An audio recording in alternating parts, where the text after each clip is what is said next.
Welcome back to The Remote Islander, your go-to podcast for all things remote work in the Caribbean and Latin America.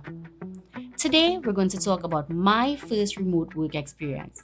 And if you listened to my last episode, you would know that we're going to talk about Baires Dev. If you didn't, go check it out to hear about my journey into remote work. Let me start by saying that this is my experience at the company, and it may differ from others, and that all the content and thoughts are my own. So who is Baires Dev?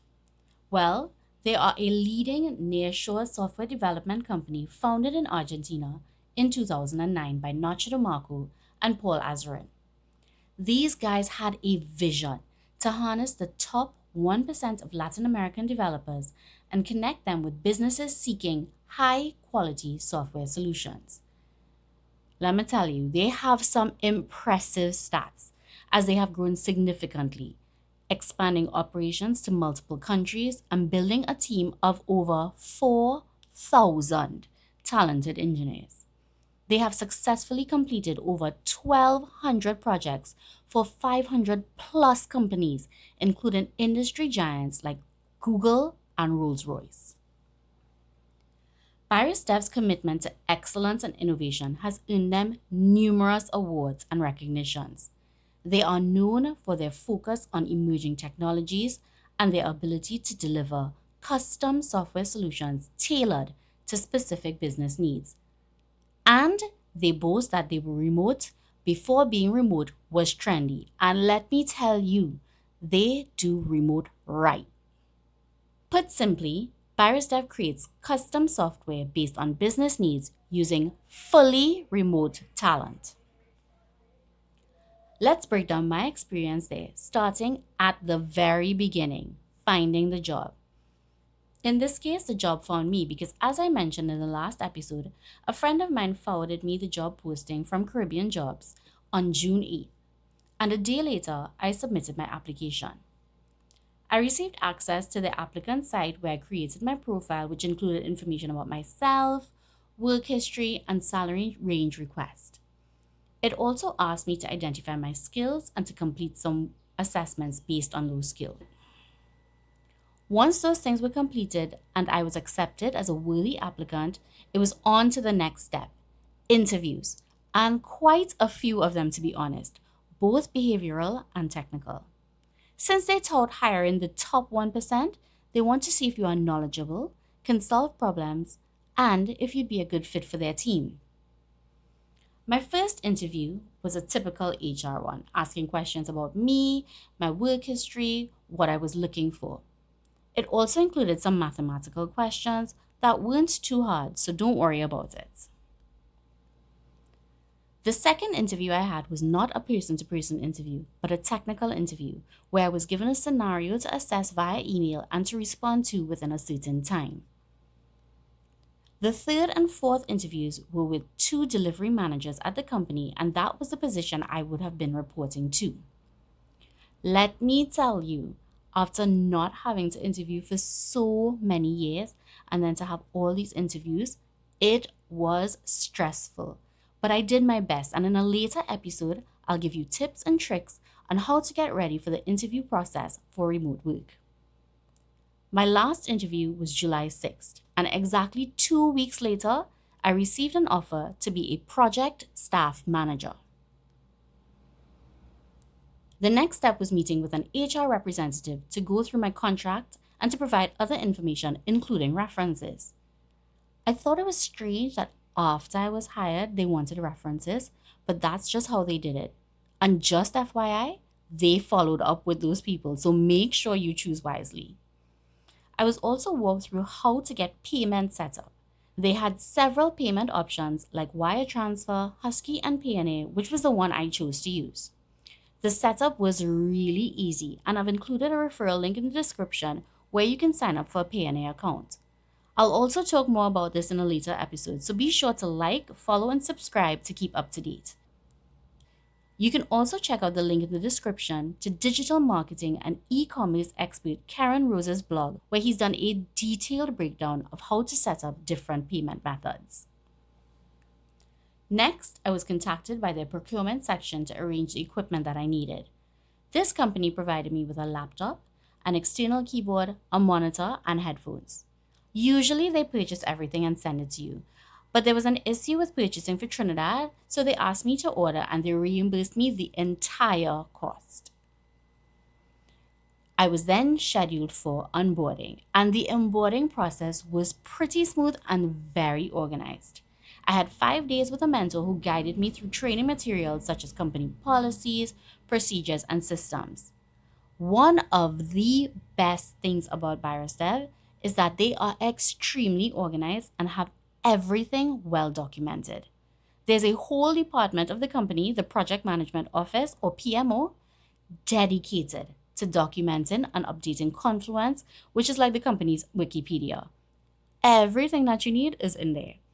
They also provide in depth training and are available for any questions that you have. And trust me, I had so many of them. Then the real work started. I met with the person I was reporting to get a better sense of what I was required to do. Basically, a job description breakdown into everyday tasks. I also had to work with someone from the PMO to learn specific tasks that were part of my job, such as billing. Soon enough, I was working on real projects and really being thrown into the mix of things. As a project staff manager at Baires Dev, I managed a diverse team of 17 engineers spread across countries like Argentina, Mexico, and even India. The clients I worked with were primarily based in the US and UK. My role involved ensuring smooth project execution by overseeing team performance, collaborating with clients, and mitigating risks. This included monitoring individual progress, providing support, and implementing corrective actions when necessary. Additionally, I handled administrative tasks like payroll processing, leave approvals, and maintaining accurate records on the company's database. Regular meetings with management were crucial to align goals and track performance. At BairesDev, there is a strong, supportive company culture. We had virtual team building activities like an intense, well designed World Cup Pick the Winner tournament, which really made you feel like part of a team. And speaking about team, the collaborative spirit among colleagues was evident in their willingness to assist and support one another. The company also prioritizes professional development, offering a range of training courses through its internal portal, and they also had a paid subscription for sites like Udemy that staff were able to benefit from. In addition to the flexibility of remote work, BairesDev preaches work-life balance. In my case, I was given 1 week vacation every 6 months that I was encouraged to take. You're also given your national holidays as days off if you would like. They also did not play with rewarding hard work and performance with performance-based bonuses. And coming from a company that rewarded you with a thank you and a pizza party, it was a big surprise to have my work not only recognized, but financially rewarded. Now, as I said in my last episode, as great as this job was, and as great as I was performing, I was let go from BairesDev when the tech industry imploded. Coming out of the pandemic, many companies engaged in budget cuts, and as a result, staff cuts, and BairesDev was one of them. Unfortunately, this is the reality of the international job market. It can be very volatile, and you should plan accordingly, which we will talk about in a later episode. In my case, I was able to sustain myself over 9 months of unemployment with my savings from BairesDev, which was equivalent to my pension payout after a decade of work at my previous job. As a part of my payout, I was paid for the days worked and for any vacation days that I didn't take.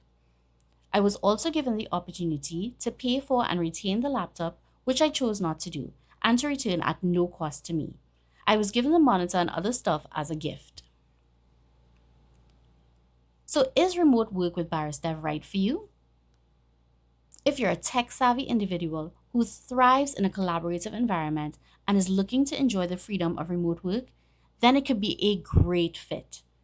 While you see openings for areas such as project managers and marketing professionals, in my experience, it is the ideal place for software engineers as they are always in high demand. An insider tip: engineers can make a decent wage, especially with highly in demand skills in languages like Python and Ruby on Rails.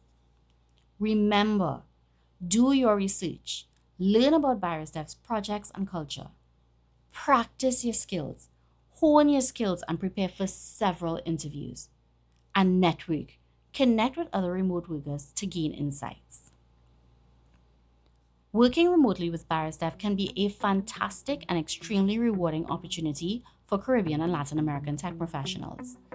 It offers a blend of flexibility, growth, and collaboration. If you're interested, please check out the link below for my referral link to Baires Dev's applicant site, where you can see a list of and apply for vacant positions. And full disclosure, I do get a commission if you are hired and remain employed with the company for 90 days. And if you do like my content, it is a great way to support the podcast. And speaking about supporting the podcast, remember to like, follow, subscribe, review, and rate, as it helps us to reach a broader audience. And don't forget to share with anyone looking to explore a location-independent career. Thank you for listening to this episode of The Remote Islander. If you're considering remote work, remember that it is never too late to take control of your career and pursue your dreams. Happy remote working. Bye.